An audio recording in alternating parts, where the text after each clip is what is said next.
Hi friends, pink salt అండి. ఇది సాల్ట్ని ఏముంది, దాని సాల్ట్ని చూపిస్తుంది ఏంటి అని అనుకోకండి. దీంట్లోనే ఒక విశేషం ఉంది, చూపిస్తానండి. పింక్ సాల్ట్ మామూలు సాల్ట్ కంటే కాస్ట్లీ అండి, చాలా కాస్ట్లీ. ఎంత అంటారా? ఇదిగోండి 120 రూపీస్. మామూలుగా సాల్ట్ ప్యాకెట్ ఎంత ఉంటుందండి? 20 ఉంటుందా 30 ఉంటుందా నాకు ఐడియా లేదు, చాలా తక్కువ ఉంటుంది. ఇదిగోండి టాటా వాళ్ళదేనండి ఇది. ఇదిగోండి ఒకేసారి 2 తెప్పించుకున్నా. ఇది వాడానండి. ఫస్ట్ ఇది పోసుకున్నా, ఇక ఆఫ్ పోసుకున్నాను. ఎందుకో అంటే నేను మామూలుగా పప్పులో వాటిల్లో అన్నిట్లో మనం వేసేస్తాము డైరెక్టు, అర్థం కాల.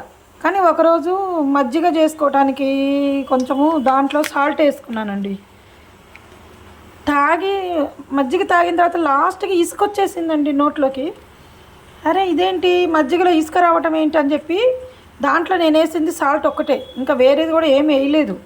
అయితే ఇవి నీళ్ళల్లో మళ్ళీ ఉట్టి నీళ్ళల్లో వేసి చూశానండి, అడుగున కొంతే కరిగింది, మిగతా అదంతా ఇసుకొచ్చిందండి. చూడండి, ఇంత మంచి మంచి కంపెనీలు కూడా మనల్ని ఎలా మోసం చేస్తున్నారంటే అన్నీ కల్తీ అయిపోతున్నాయండి. ఇట్లా కల్తీ అయితే జనాభా మనము ఎలా బతుకుతామండి? పింక్ సాల్ట్ అండి. ప్రతి వాళ్ళు పింక్ సాల్ట్ అని ఓ పేరు పెట్టి అది వాడండి, హెల్త్కు మంచిది అని అంటున్నారండి. నా ఉద్దేశం అయితే మీరు తెప్పించుకోకండి.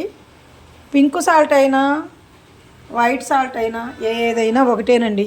ఈ రాక్ సాల్ట్ అని అంటారు, వేస్ట్ అండి. ఇది నా అనుభవంతో చెప్తున్నాను, మీ ఇష్టమైన వాళ్ళు ఓకే అండి.